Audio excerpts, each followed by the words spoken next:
प्रधानमंत्री मोदी कुछ कह रहे हैं, सीधा सुनवाते हैं। जोर इस बात का है कि बचत कैसे ज्यादा से हर सामान पर उस समय की जो सरकार थी, मैं किसी तरह मंथली बजट बढ़ाया हुआ था, ये कोई भूल नहीं सकता है। टूथपेस्ट, साबुन, हेयर ऑयल, इन पर 27% टैक्स। आज आपको याद नहीं होगा, लेकिन आप देते थे। खाने की प्लेट, कप प्लेट, चम्मच, ऐसे सामान पर 18 से लेकर के 28% टैक्स हुआ करता था। Tooth powder 17% tax. यानी रोजमर्रा की ऐसी हर चीज पर उस कांग्रेस के जमाने में इतना सारा टैक्स लगता था। हालत ये थी कि कांग्रेस वाले बच्चों की टॉफी पर भी 21% टैक्स लेते थे। ये कभी उस समय अखबार में आपका ध्यान गया होगा कि नहीं, वो पता नहीं। मोदी ने किया होता तो बाल नोच लेते। साइकिल जो देश के करोड़ों लोगों की रोज की जरूरत है, उस पर भी 17% टैक्स हुआ करता था। सिलाई मशीन लाखों लाख माताओं बहनों के लिए स्वाभिमान और स्वरोजगार का एक जरिया है, यंत्र है। इस पर 16% टैक्स होता था। मिडिल क्लास के लिए घूमना फिरना तक कांग्रेस ने बहुत मुश्किल कर दिया था। कांग्रेस राज में होटल के कमरे की बुकिंग पर 14% टैक्स, और उसके ऊपर कई राज्यों में लग्जरी टैक्स लगता था, वो अलग। अब ऐसे हर सामान और सर्विस पर सिर्फ और सिर्फ 5% टैक्स लगा करेगा।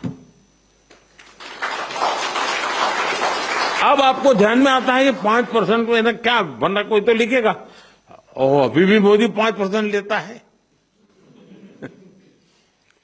होटलों में 7,500 रुपया के कमरे के कमरों में भी 5% ही टैक्स लगने वाला है।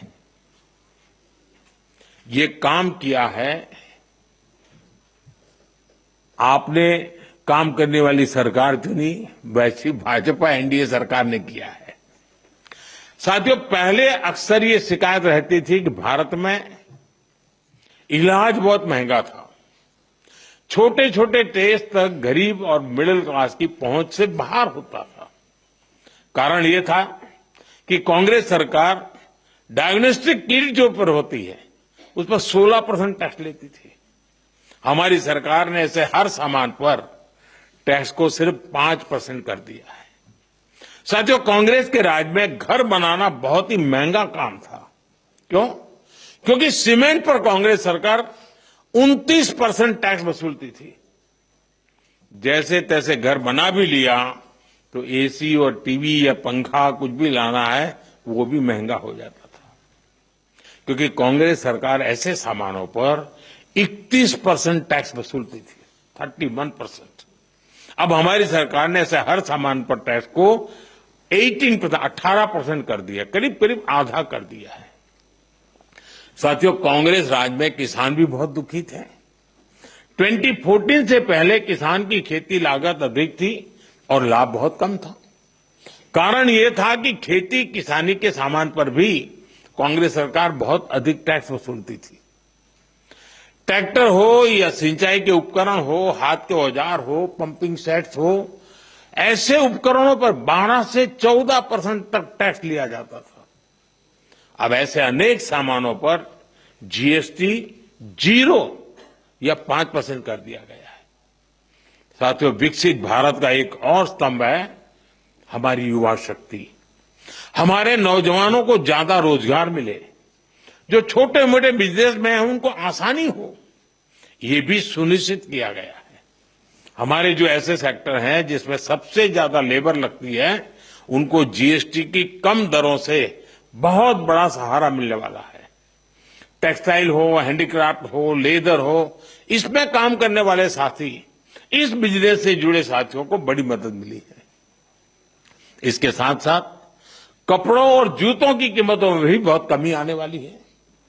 हमारे स्टार्टअप्स, एमएसएमई, छोटे व्यापारी, कारोबारियों के लिए टैक्स तो कम हुआ ही है, साथ ही कुछ प्रक्रियाओं को भी सरल किया गया है। इससे उनकी सहूलियत और बढ़ेगी।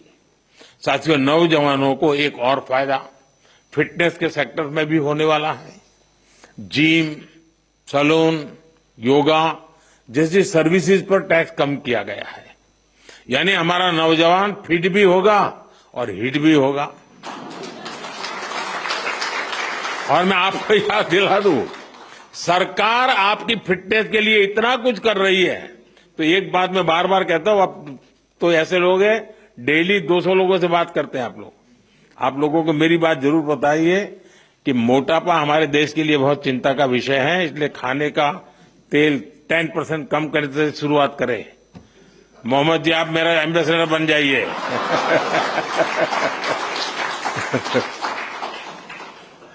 ओबेसिटी के खिलाफ लड़ाई कमजोर नहीं पड़नी चाहिए। साथियों, अगर जीएसटी में हुए इस रिफॉर्म्स का अगर मैं सार बताऊं तो यही कह सकता हूं कि इससे भारत की शानदार अर्थव्यवस्था में पंचरत्न जुड़े हैं। पहला, टैक्स सिस्टम कहीं अधिक सिंपल हुआ। दूसरा, भारत के नागरिकों की क्वालिटी ऑफ लाइफ और बढ़ेगी। तीसरा, कंजम्पशन और ग्रोथ दोनों को नया बूस्टर मिलेगा। और चौथा, ईज ऑफ डूइंग बिजनेस से निवेश और नौकरी को बल मिलेगा। और पांचवा, विकसित भारत के लिए कोऑपरेटिव फेडरलिज्म यानी राज्यों और केंद्र की साझेदारी और मजबूत होगी। साथियों, नागरिक देवो भव ये हमारा मंत्र है। इस वर्ष सिर्फ जीएसटी में ही कमी नहीं की गई, इनकम टैक्स में भी बहुत कम किया गया है। 12 लाख रुपए तक की इनकम पर टैक्स को जीरो किया गया है। आजकल तो आप आईटीआर फाइल कर रहे हैं, तब इस फैसले का सुखद एहसास और भी अधिक होता है कि नहीं, यानी इनकम में भी बचत और खर्च में भी बचत। अब ये डबल धमाका नहीं है तो क्या है। साथियों, आजकल महंगाई की दर भी बहुत निचले स्तर पर है, नियंत्रण में है। और यही तो प्रो पीपल गवर्नेंस है। जब जनहित और राष्ट्रहित में फैसले लिए जाते हैं तब देश आगे बढ़ता है। और इसलिए ही आज भारत की ग्रोथ करीब करीब 8% है। यानी दुनिया में हम सबसे तेज गति से ग्रो कर रहे हैं। ये 140 करोड़ भारतीयों का सामर्थ्य है, 140 करोड़ भारतीयों का संकल्प है।